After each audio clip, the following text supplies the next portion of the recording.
This is the Marker Day report for April 11th. Thank you to those few of you that keep coming back to find some encouragement as we see how the statistics line up from the World Health Organization.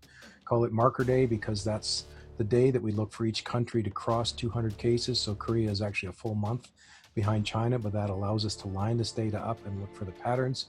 We saw, of course, the curve in the new countries being added and how that worked along, and the big bulk of the ones being added in here, which led to declaring the pandemic there.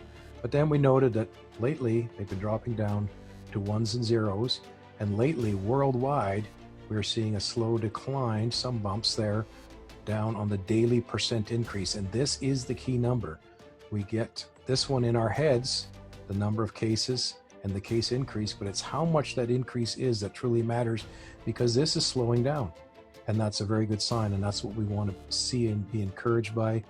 We found in the early days that there was a bit of a formula, so to speak, of if we took the highest percentage and then when it started to drop off consistently, added in the highest case increase day, 13 to 16, 29, that we'd find that the country, if they follow those patterns and rein this in quickly, could get down to very low digits increase. And in fact, when we get down to here, day 34 in the case of China, from then on, they're at 1% all the way down to the 82nd report today. Korea, same thing, 7, 12, 19, 1.77, under 1% there. And then here on day 42, it's been consistently under 1% and dropping very low indeed there. Italy, same thing, takes longer to get to that turnaround point, takes longer to get there, and that makes this caseload move up considerably because these are days of pretty high increases. But then we do see a good drop all the way down, and we see in these last few days now down to 2.75. So that's very good news there. Japan is a different type of pattern. It undulates and moves up and down, and all we can say there is the numbers are low and they are managing to keep this moving in a good direction going down. Iran took a while to get to that, and then a very long time with some high numbers to get down to the highest caseload, but now moving down, 2.98% increase as of today. So that's good. France as well took a little while longer, down to 5.08, a little bit higher than what we would have thought given this formula, but it is a general forecast. It's not a specific mathematical formula. It's a way of looking at the data and finding some patterns that might encourage us to see how this works together.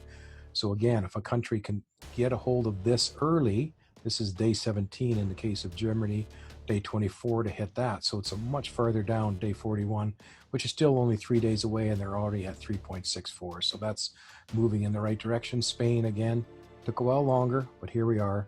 We're in the threes just as we expected on that combined date. Switzerland, and there we go, 2.42 on that date.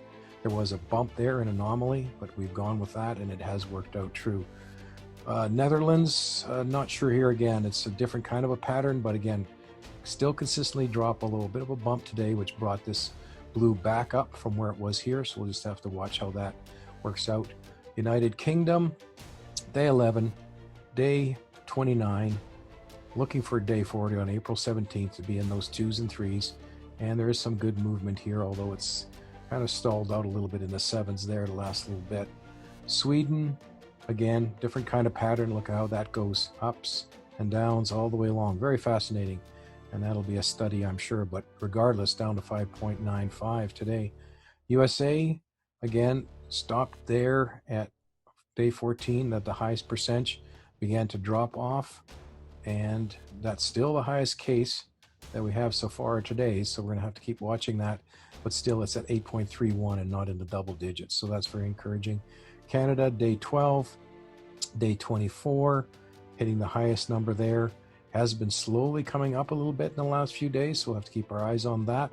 But overall at 7.42 with this to go to April 19th, and that looks very doable to be into the single digits, 2s and 3s by then. Portugal, day 11, still finding that high here, so it might take a little bit longer to find this. They're still in the double digits there. Brazil, 24, they're still in the double digits, so we'll watch. And of course, these are the countries that have come on most recently. So it's going to take a little while to just see if these patterns do emerge. Overall, the percent increase across the world shows a consistent pattern of a fairly steady decrease with a few minor anomalies along the way. So that is very good news, very encouraging. And I hope that you will pass this along to other people so they can see that there is some light at the end of this tunnel, and there's reason to be encouraged that our efforts are paying off. And I thank you again for listening.